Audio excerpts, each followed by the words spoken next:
PFF, the Washington Commanders have one pressing need heading into the offseason, and that is quarterback.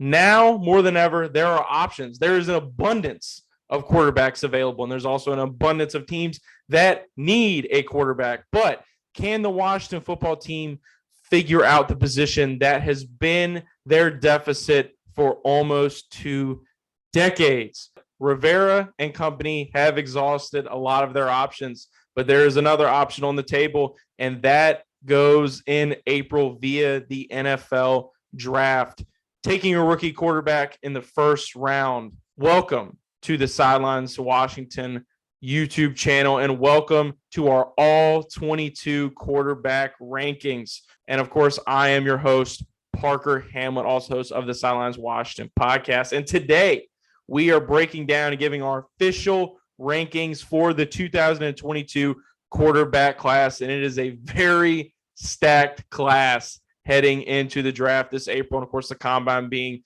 this week as well. A lot of chatter about who is the top signal caller of the 2022 class. If you're watching us here in the YouTube realm, of course, make sure you guys subscribe and turn on notifications as it says in the intro of this here video. Got a lot of feedback on YouTube on our last video involving Curtis Samuel. So make sure you guys subscribe, turn on notifications, drop a comment, and tell us who your number one quarterback is of the 2022 class. Is it Kenny Pickett, Matt Corral, Malik Willis? We've got a lot of young, exciting prospects that we're going to talk about here on the show today. Rivera said it best on 106.7. Until you get your franchise quarterback, you are always going to be looking. And if one of these veteran quarterbacks is not available, then you have to go the rookie quarterback avenue. You know, this front office is a little bit gun shy. They didn't sign up for Dwayne Haskins, but they came in, gave him a fair shake, and he was out of the building about as fast as you can say the league done messed up. But that does not mean that you can stop trying. Even after all of your RG3s, all of your Kirk Cousins, you just got to keep going. And, you know, last year I really felt, and everybody who watches, listens to the show knows that Justin Fields was the guy. And, you know, it was reported they were very high on him, but they were not willing to give up the draft capital. But this year, you know, the window has closed. More pressure mounts on this front office and Coach Ron Rivera as well to get that signal caller of the future under center. So if you don't go the veteran option, you have to go via the draft. And, you know, to grade our prospects today, we're going to do several different things. We're going to talk about their attributes, their high school careers, their collegiate careers, their statistics, their pro comps and character concerns, strengths and weaknesses, and bust probability. So normally most shows go from 5 to 1, add a little bit of suspense, but we're going to start with our number one quarterback prospect of the 2022 All-22 quarterback rankings here at the Sidelines Washington podcast. And our number one quarterback is one Kenny Pickett from Pittsburgh. Mr. Pickett is 6'3", 220 pounds, 23 years old. It seemed to be an average. He has a 4.8 40 time, you know, was a redshirt senior, was a 2020 prospect. A lot of people seen him becoming a Pittsburgh Steeler. You know, Washington was present at his game against the Tar Heels, where Sam Howell was also dueling against him. You know, 30 league representatives, 3 for the Washington Commanders in attendance at that big showdown. You know, going back to his high school days, Ocean Township High School, New Jersey, he had 4,670 passing yards, 43 passing touchdowns, and 17 rushing touchdowns. He was a 3-star recruit, 4.7 in high school, had pretty good vertical as well, pretty good athlete all around. Kenny Pickett was, you know, as far as making a choice as where to go with his during his collegiate career, you know, wanted to be a Pittsburgh Panther despite offers from Temple, Boston College, and Buffalo as well. You know, as far as his collegiate career, 2017 he replaced Nathan Peterman, which is some big shoes to fill. 2018, he played 14 games, threw 12 touchdowns and 6 interceptions, 58.1 completion percentage. 2019, 3,000 yards, 13 touchdowns, 9 picks. So really no numbers that really jump off the board at you, you know, no Heisman numbers on paper.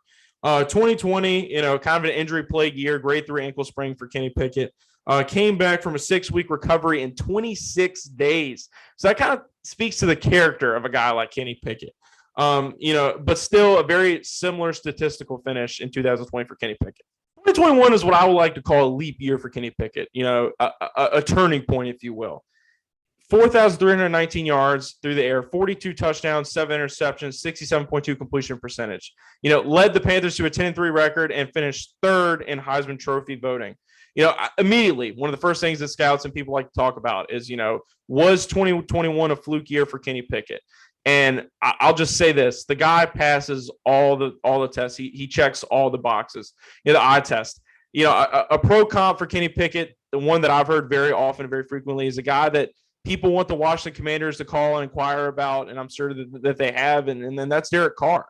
Guys like Derek Carr and Kirk Cousins are demonized in this league because of them not really having that clutch gene, not being able to get a lot of wins.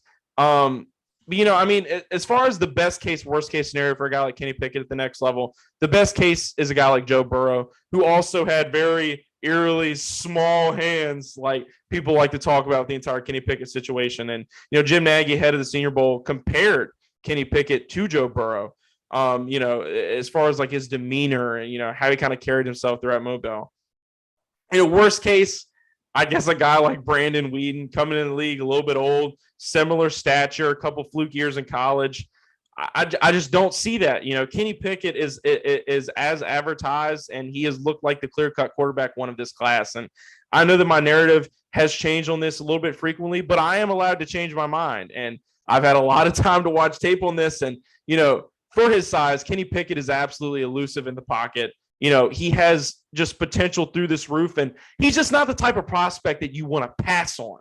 And I don't think I could sleep at night knowing that the Washington Commanders pass on a guy like Kenny Pickett, right? You want that veteran option. You want a guy like Derek Carr. You want a Kirk Cousins. You want a Russell Wilson. You want somebody you can plug and play day one. And as far as experience is concerned, Kenny Pickett is your guy. Absolutely great, effortless throwing motion as well. Very impressive with his off-platform throws, even though he's kind of a bigger guy as well. One thing that Rivera and this coaching staff loves as well is that quick twitch, and Kenny Pickett has it. He gets the ball out of his hands quick and has, like I said, I cannot speak enough about this man's pocket presence. Being able to just climb up and make those really big-time throws no matter what's in his face. And I can understand these one-year production concerns and worries. I mean, there are some weaknesses here. People have talked about the hands, and I'm sitting here joking about it. But, he kind of just shakes it off. He says that in a lot of his interviews that it's never really even been a talking point. And I can certainly understand that. We all know how the media and everybody likes to kind of hype things up and make them a little bit of a bigger deal than they really are. Sometimes I feel like he is a little overconfident with some of his reads and some of the throws that he does try to make. I feel like he has a little bit of an issue with throwing people open, but it's not enough to where it would warrant me not selecting him in the first round and not make him the number one quarterback in the All-22 Sidelines Washington quarterback class. Character concerns, of course, none. He's been killing it throughout the interview process as well, as from what I've heard at the Combine, and he was absolutely awesome during the Senior Bowl as well. Plus probability low. Kenny Pickett, at the end of the day, is not a prospect that I want to pass on. And if you were looking for poise and experience throughout this quarterback class, he is the guy to do it. He is the safest bet, in my opinion. The Joe Burrow comps really aren't as crazy as everyone thinks. Don't let that 1 year productivity fool you. Joe Burrow really only had one good year as the starting quarterback of the LSU Tigers, kind of a transfer kind of guy. Kenny Pickett comes in day one, kind of has an NFL arm, NFL stature, NFL mind. I mean, just not the kind of prospect you want to pass on. So number one on our All-22 rankings for the 2022 quarterback class is Pittsburgh's own Kenny Pickett. Let's move on to number two, a guy that really hasn't gotten a lot of limelight throughout the Combine week and, of course, during the Senior Bowl as well. That is one Ole Miss's Matt Corral. Of course, he is ineligible for the Senior Bowl. But, I mean, just the physical attributes, 6 foot, 200 pounds, 22 years old, is a junior from California. 4.6 speed, really quick on his feet. Martin Mayhew was present at his game against Malik Willis from Liberty to see Corral take command of the offense over there with Lane Kiffin, head coach. In high school, went to Long Beach Poly. He was a top 6 prospect, recruited the SEC.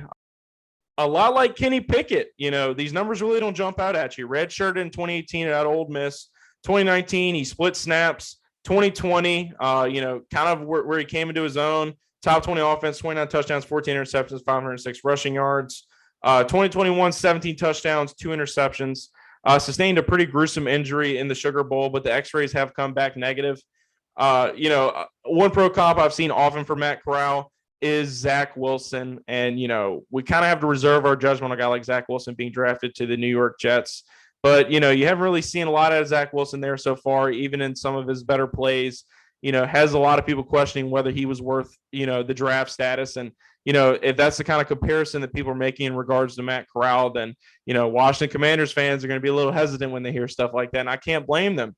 And, something I've talked to about Damian Bartoni, make sure you guys go check out Dame's Dropback podcast, is how much of this is leaning on Lane Kiffin, really, because Lane Kiffin, very RPO infused offense, relies a lot on that. But as far as Corral's strengths, he's just a very naturally gifted guy, very accurate. What I would say a dual threat quarterback, a little bit undersized. And like I said, there's a little bit of stat inflating there with Lane Kiffin as well. And a little turnover happy, a lot like Kenny Pickett with the small hand stuff. 14 interceptions in 10 games in 2020 for Matt Corral. A little bit of I wouldn't say a star-studded cast either on offense, so you really got to reserve some judgment with him. Bust probability, I just don't see Matt Corral not working out at the next level, but I feel like Kenny Pickett is just a more talented prospect. I feel like Matt Corral is a very fine-oiled machine, and he will be a successful player at the next level. But will it warrant a top 10 selection? Probably not. But there are a couple factors that kind of lean into that. Because, even though he's not at the combine, he's ineligible for the Senior Bowl. These pro days are coming.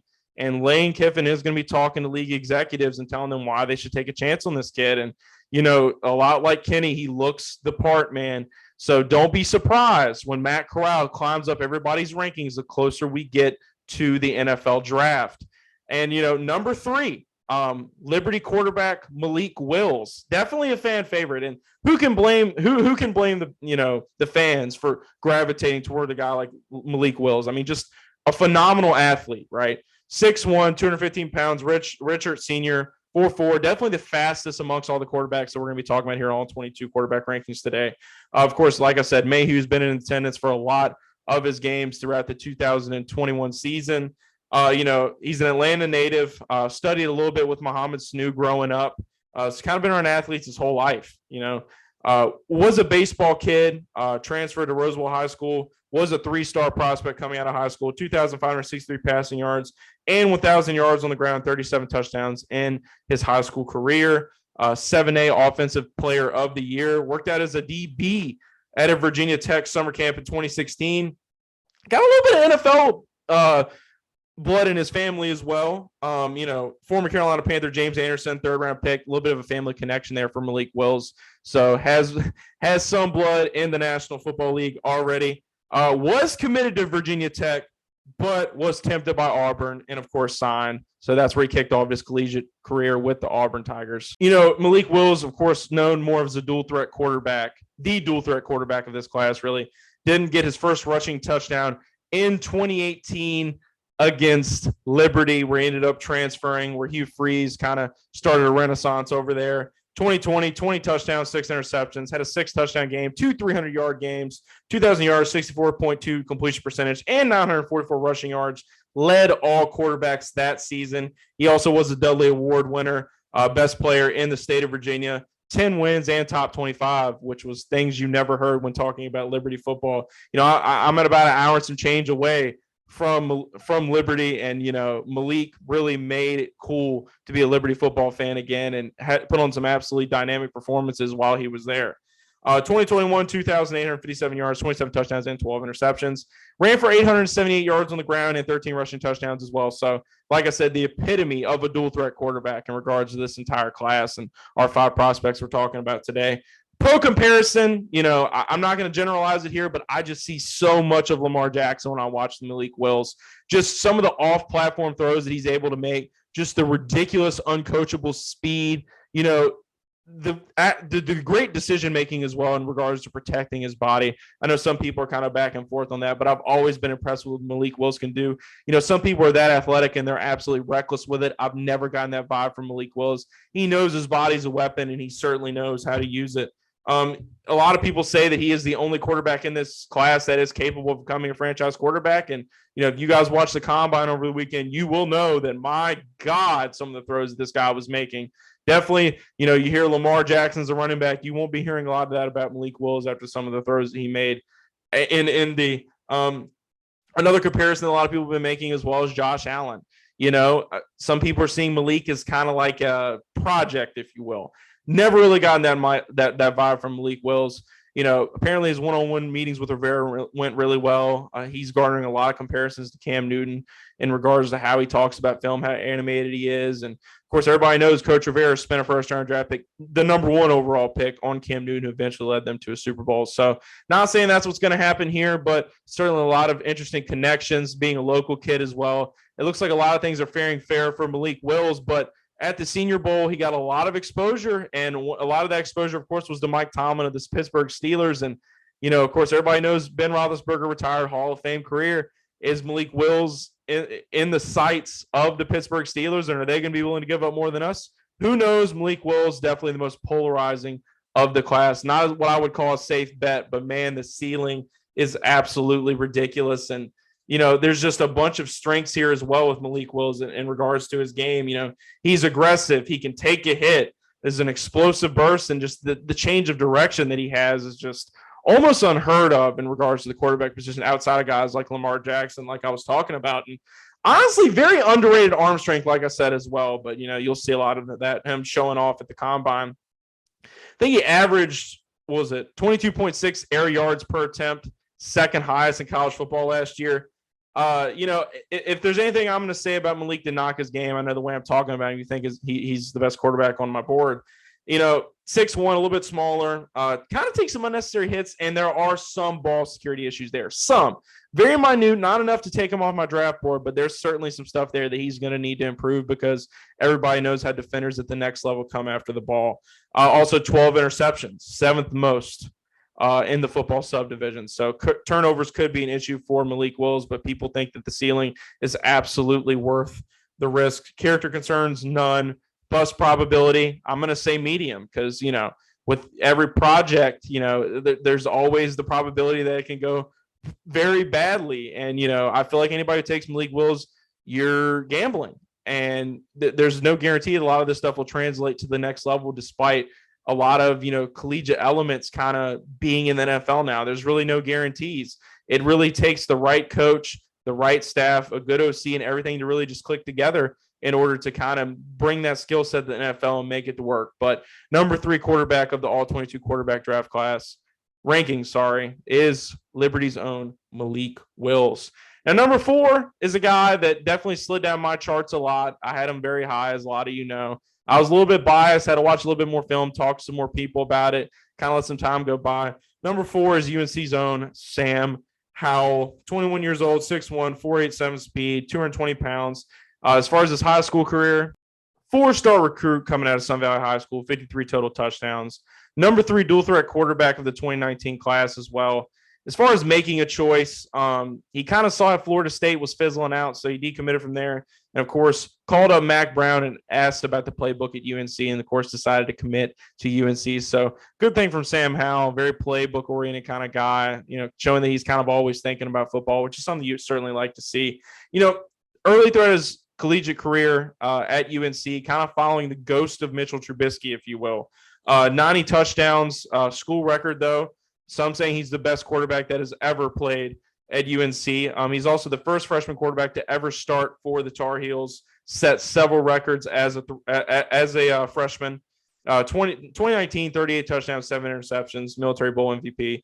30 touchdowns and 7 interceptions, reached the 5th all-time passing total. Led the ACC with 68 total TDs. In 2021, lost all of his weapons, and a lot of people say had a down year, but kind of was utilized a lot more as a runner, kind of showed a little bit of a dual threat aspect to his game, and that's something we're saying a lot. And one thing that a lot of people see as an insult, but I've never really seen it as an insult, is that his pro comparison that he's getting a lot is Baker Mayfield, who just, of course, had kind of a down year, a lot would consider, but was playing throughout most of the season with a torn labrum and was injured Baker still comes into Cleveland, absolutely changes the culture, and they're not winning double-digit games without Baker Mayfield. I don't care what anybody's got to say about it. What I want Baker Mayfield to be the quarterback of the Washington football team, I wouldn't mind. I mean, Baker's definitely got a weak arm. We saw how Odell looked outside of Baker Mayfield land, but Baker still came into Cleveland and made a hell of an impact, one that I can't really say any quarterback has made for us, especially not a rookie. So I think Washington Commanders fans kind of need to lower their expectations a little bit and be a little bit more realistic with themselves and what to expect from these guys coming. And a lot of people can attribute the change in culture in Cleveland to a guy like Baker Mayfield. So comparisons to Baker aren't exactly what I would call a bad thing. Character concerns, none. I mean, you could say there are some of Baker Mayfield, but it's really just a matter of size, arm strength, not what's between the ears. Leadership, you go check out the Washington Football Team Declassified podcast. They had an interview with one of his college coaches. Absolutely great stuff. He was going to get a lot of play calling privileges if he were to stick around for his senior year at UNC. So that kind of speaks to the maturity of a guy like Sam Howell. As far as his strengths, he's got that quick twitch that I was talking about earlier. Works through his progressions really well. Has the strongest arm of this class. Let's not be mistaken. Let's just call that outright right now. Best deep ball, great ball placement, really good at fitting it into the seam. You'll see that a lot when you check out his tape. Can use his legs to get out of trouble, but he never relies on it. And he is a very physical runner when he had kind of that more increased role as a ball carrier in 2021. So you saw a lot of different aspects of Sam Howell's game. You also had to see him suffer a lot with him losing a lot of guys to the league last year. If you check out that roster opposed to now, definitely took a hit in talent. So UNC kind of had a rough start to the season, losing to Tech as well. But Sam Howell still made the best of it. As far as his weaknesses, didn't play a lot in the center, a lot of strictly shotgun kind of stuff, RPO. His short throw accuracy, definitely not the best. He always goes for the home run too. Sometimes a gift can be a curse, and his arm, while it is definitely a gift, can be a curse in a lot of instances. He kind of overestimates stuff, kind of forces some passes as well. And some bad footwork here and there as well. And these are a lot of the reasons that he slid down my list because, just a lot of mechanical issues that he can kind of refurbish at the next level. But, if we're assessing him based off the college tape, these are some things that were just really jarring to me. They're really stuck out. And, is he that guy that needs a good supporting cast to put up those pro caliber numbers? And who knows? A lot of question marks with Sam Howell, but there are also a lot of redeeming factors as well. Bust probability, fairly high. We've seen a lot of guys like Sam Howell throughout the years, and I think it's kind of up to him to kind of change the narrative in regards to what's expected of him at the next level or what his ceiling is at the next level. But last but not least, we have number 5 on the list, and that is Desmond Ritter, Cincinnati's own 4-year starting quarterback. And I'm not going to lie to you guys. I'm not a big Desmond Ritter guy. It's really nothing personal. I just don't think that long college career necessarily translate to success at the next level. A lot of accuracy issues with Desmond Ritter, right? And, he's taken Cincinnati's program to new highs, right? College football playoff, NFL-ready offense. There's a lot of good things that you can say about Desmond Ritter, but, even though there are a lot of upticks to his game, if you compare him to some of these other guys in this class, he just kind of pales in comparison. And he did shine in the Senior Bowl, very limited playing time. But you can go back and listen to our episode with Dame and just some conversations I've had with people that were actually at the Senior Bowl. Not a lot of great stuff seen from Desmond Ritter. I did, like I said, score 2 touchdowns, impressed some executives, and his numbers coming out of the combine are certainly impressive. But this isn't a quarterback that I think the Washington football team is interested in or going to be inquiring about or is even really going to be in a position to take. I just don't see them settling for a guy like Desmond Ritter. I think the talent's there.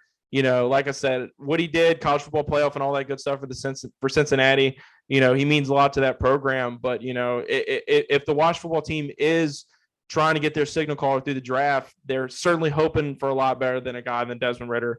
22-2 the last 2 seasons. The numbers speak for themselves. But as far as how all this stuff translates to the next level, Desmond Ritter is not a guy. If he is the quarterback that we take out of this class, then a lot of these quarterbacks are going a lot earlier than I thought that they were. So no hate on Desmond Ritter, but just the tape speaks for itself, people. So make sure you guys check that out.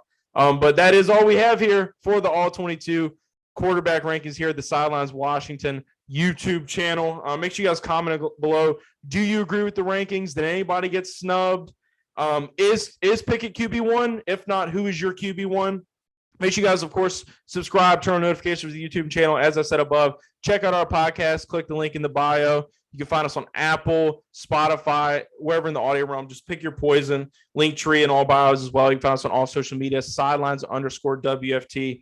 But until then, this is the SSN signing off of YouTube.